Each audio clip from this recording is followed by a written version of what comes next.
A journalist once sat next to Tim Cook and told him she had a problem. She could not send her mother a video from her iPhone. Her mother had an Android. His answer was 4 words. Buy your mom an iPhone.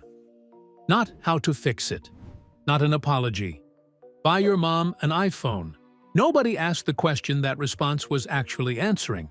Because Tim Cook was not being dismissive. He was being precise. The reason she could not send that video is not a technical limitation.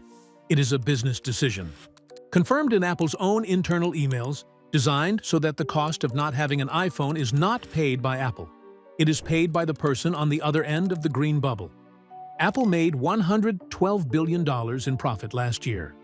The distance between 4 words from a CEO and that number is a system most iPhone users have never had explained to them. This is that explanation. Follow the markup on YouTube for the full audit. That system has 5 parts. The green bubble is only the beginning. The green bubble is not a design choice. It never was. In 2013, an Apple executive sent an internal email that was not supposed to leave the building. It emerged a decade later inside a federal antitrust trial. The email discussed bringing iMessage to Android. The conclusion: doing so would hurt us more than help us.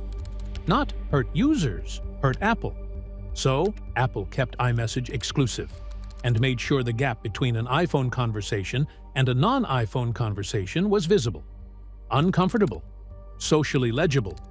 Not because the technology cannot do better, because Apple decided it should not. Pew Research surveyed American teenagers about their phones. 87% owned iPhones. 89% said their next phone would also be an iPhone. The researchers asked why. One of the most common answers: compatibility with group chats. Not the camera, not the processor, a bubble color.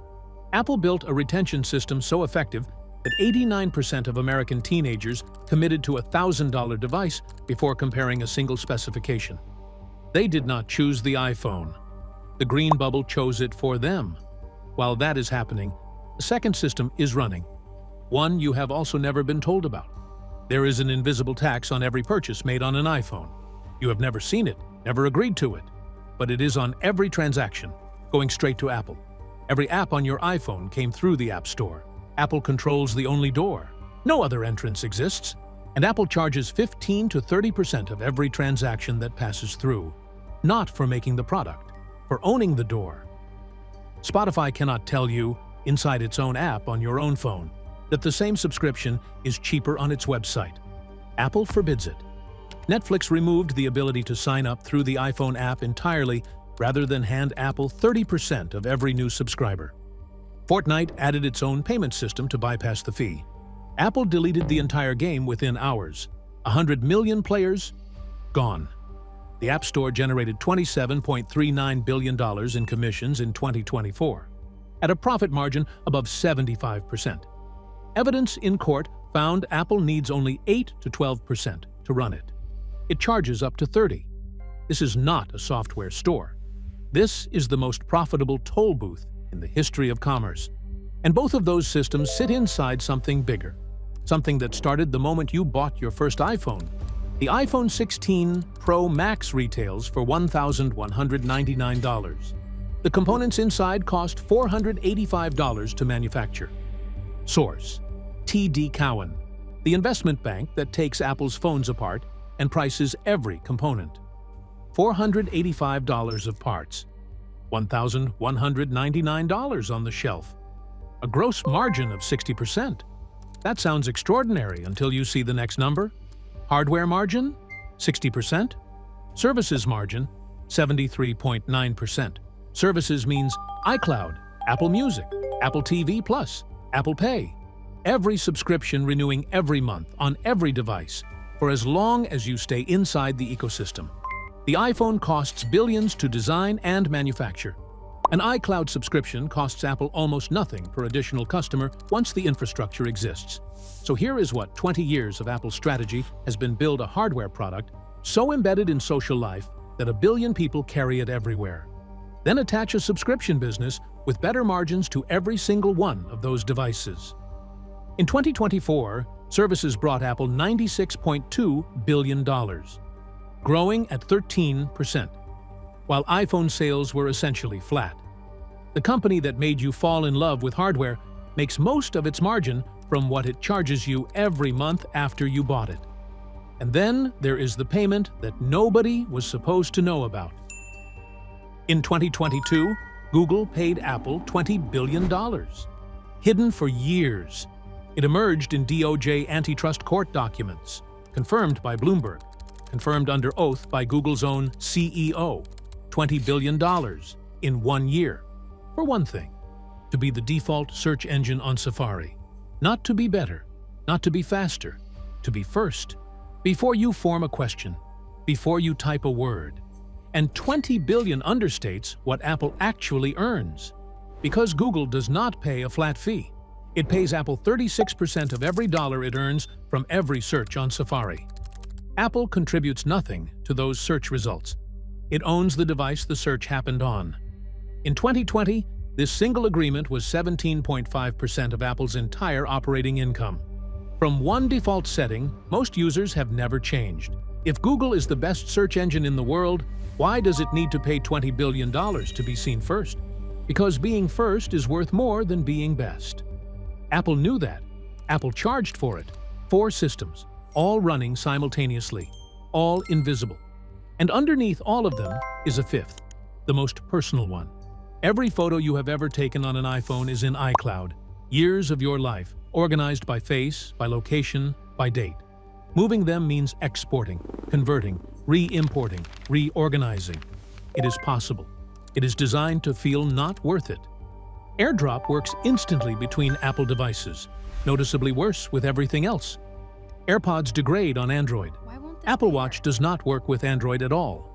None of these are accidents. The cost of leaving Apple is not a cancellation fee. It is every photo, every message thread, every device in your life that suddenly works less well. The longer you stay, the heavier the walls become. And while you were building them, Apple's accountants were busy. In September 2024, the European Court of Justice ruled that Apple owed Ireland 14 billion euros in unpaid taxes. Profits routed through Ireland at an effective tax rate of less than 1% in some years. Less than 1%. Apple paid. The court order was final. 14 billion euros. 5 weeks of Apple's profit at its current rate. 5 weeks. Put all 5 systems in the same frame. A messaging color that made 89% of American teenagers choose an iPhone before comparing a single alternative. An app store charging up to 30% of every transaction against an operating cost of 8 to 12% on $1.3 trillion of annual transactions. A hardware device at 60% margin delivering a subscription ecosystem at 73.9% margin that auto-renews every month for life. A $20 billion payment from the world's most profitable advertising company for a single default setting. And an exit so expensive that most people never make it. This is not a technology company. This is a toll system with a phone attached to it. The iPhone is the road. The App Store is the toll on every piece of software. Google is the toll on every search. iCloud is the toll on every memory. The green bubble is the wall that keeps you on the road. Apple made $112 billion in profit last year. $3,500 every second of every day, including the seconds you spent watching this video. Go back to that conversation. The journalist. The video that would not send. The mother on Android. Buy your mom an iPhone. At the time, it sounded like arrogance. Maybe it was, but it was also the most honest thing Apple has ever said in public.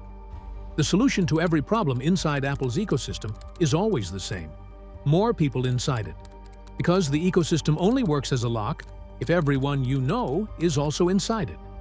The green bubble only creates pressure if the person on the other end cares about the color. The exit only feels heavy if the people you talk to most are on the other side of it. Apple does not need you to love the product.